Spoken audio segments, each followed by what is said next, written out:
Hey guys, and welcome back to another Missing Monday, and today's case is a really important case to me because this case was actually requested that I do this from the family. But before we get into the case, I just want to do the usual. My name's Amber. I upload beauty and true crime content. If they're the type of videos that you like to watch, then why not hit that subscribe button and come along and join our little family. And if you're already part of the family, then make sure that notification bell is switched on just so you're notified of whenever I upload a video. Why not give me a thumbs up and leave me a comment down below. And now we can get into today's case, and this case is actually quite a recent one. So the case we're going to be covering today is the case of missing Marc Fullerton. I actually got emailed by a friend of the family and she asked me if I could cover the case for them, and I am more than happy to do that. Like, I feel like it's a massive privilege for me to be given the opportunity to cover the case. So that's what I sort of want to do. I want to try and help families out. Now this case is very suspicious, and there are a lot of suspicious circumstances surrounding it, and the family aren't fully 100% happy with the investigation that's taken place. So Marc Fullerton actually went missing from Braggadocio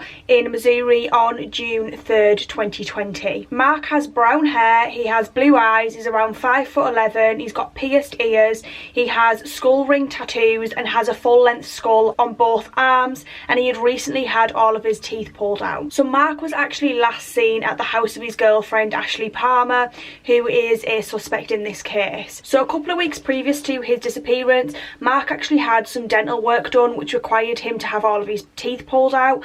He decided to do this because he was suffering. He'd been a long time sufferer of, he had like teeth and gum abscesses, and he just thought, you know what, it's going to be so much easier for me to just get my teeth pulled out and then go with dentures, because he's just in a lot of pain due to it. So this was the reasoning behind why he had his teeth pulled out. So the timeline of events, now it's a little bit wishy-washy, because what you have to understand is the only sort of witness to this was Ashley, who is sort of a suspect in the investigation. So on June 2nd, Marc had called his mum and he'd spoke to her on the phone, and this was around 5 o'clock for around 5 to 10 minutes. His girlfriend Ashley had gone on to state, after he'd gone missing, that Marc had been very unwell. Marc didn't state anything about feeling unwell on the phone to his mother Debbie. So on June 3rd, Ashley said that Marc had been really unwell in the night. You know, he'd been unwell for a couple of days and he was particularly ill this night. Like, he'd woken up and he'd thrown up all over her and all over the bed. So this in turn made her feel very sick. So Ashley went to the toilet to throw up. So Ashley claims that Marc could have quite easily have just slipped out of the door while she was in the toilet without her noticing. She then decided to go back to bed, and she claims to have fallen asleep for around 3 hours. She wakes up at around 11 to 11:30 and she looks outside and notices it's quite dark, so obviously there's been a significant amount of time passed. It's at this time that Ashley notices that Marc is missing. She looks around and Marc's just nowhere to be seen. So Marc had appeared to have left without any of his personal belongings. His phone, wallet, keys, truck, glasses and dentures were just left behind, and he apparently left wearing just black shorts. Like, it's very strange to me that if you've had a lot of dental work done, you know, you're not used to walking around with no teeth in. Like, you would go out, you would grab your dentures, you would grab all of those things. Even if you were just like, even if I'm just going to pop out, I always take my phone with me, I always take my purse with me. Like, it's a bit strange. So Ashley said that she just assumed that Marc had gone for a little walk and had possibly wandered to his grandparents' house, who lived about 4 miles away. But his family argue that it's just not a logical suggestion, that he wouldn't leave the house barefooted without his phone. You know, his truck's there, why wouldn't he get in his truck and drive his own car? It just didn't make sense to them. It's important to note that when the police did investigate the house, that there was blood found throughout the house, including on sheets and towels, and Ashley claimed that this was menstrual blood, that she had started her period and she didn't have any Tampax, so that was why the blood was present. why would you just not get in the car and go to the shop? It has been confirmed that some of these drops of blood do match Marc's DNA. So Ashley then decided that she was going to drive Marc's truck to a friend's house, and this was to pick up some Tampax from a friend's girlfriend. She then seen two of her other friends at the house, and she offered them a ride back to her house to get a shower at hers because they were living in a camper van at the time that had no water. So then they decide that they're going to go with Ashley to her house, and they're later picked up by another friend. So on June 4th, Ashley decides that it's about time she called Debbie, who is Marc's mother, to report him missing. The family believe that Marc actually went missing on June 2nd, not June 3rd like Ashley states, because there was no contact with the family after the 2nd, and he was known for keeping in contact with his family. The family feel very frustrated, and they feel like there are countless people who have come forward with statements, but they've all been discredited. Now, it's important to note that this town is only a small town. There's only around 50 to 70 people. The town is, however, surrounded by farmland and ditches, and the family themselves have tried their hardest to investigate. You know, they want to know where Marc is. It's been near impossible for them because of the, you know, the land surrounding the area.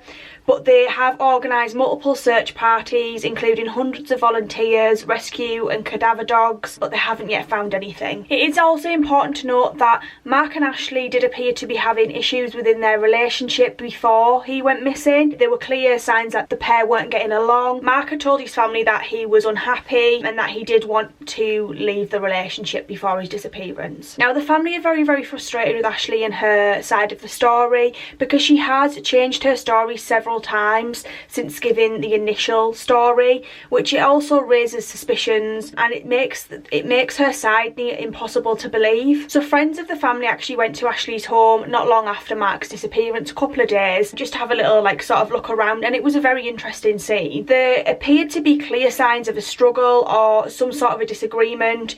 There were large bottles of bleach on the stove, there was duct tape on the table, and it basically looked like the house had been turned upside down. It was just a very strange, it looked a bit suspicious. So Billy Carlton, who was one of the friends that had actually been picked up by Ashley to get a shower, he did fail a polygraph test on one of the questions asked, and the question was, do you know where Marc's body is? Now, it does not appear that this lead has been further investigated. Even though it's frustrating for the family, it could purely be because this is being investigated and they don't want to discuss it. Marc's mother, Debbie, did actually receive a photo of Marc, or it appeared to be Marc, and he had duct tape around his mouth around a week after his disappearance, along with a ransom text. They did hand this over to the police, and the FBI got involved, but they stated that they had traced it to overseas, and then nothing had really been heard about that since. Marc's family are desperately seeking answers, and they feel like the case has been a little bit neglected.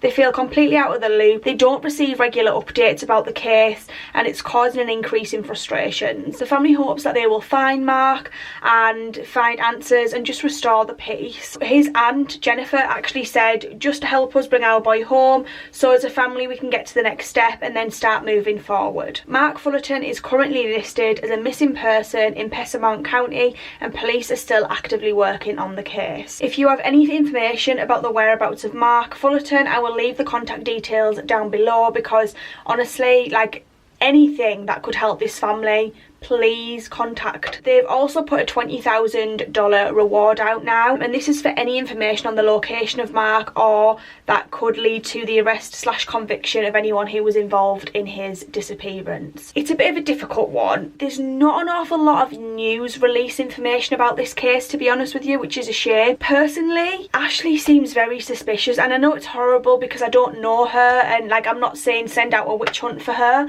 but something just doesn't add up to me. There was definitely an argument or something going on there. There's something not right. Now, I hope that the reason that the police are being a little bit reluctant with, you know, updating the family so regularly is because, you know, they are building an active investigation, and that is why, and hopefully the family will get answers. And I hope that I can do an update on this, and that we, you know, either Marc returns home or we find out what's happened to him. I don't think he's just up and left. You know, he had a son, he had a family who loved him. I don't just think he left that house barefoot without any of his belongings to never return. Nah, I just feel like it's just so unlikely that that's the case. I hope that the family find peace, and I hope that I've done justice to Marc's case in this video. If there are any updates, I will keep you updated. Thank you so much for watching, and I shall see you in the next video.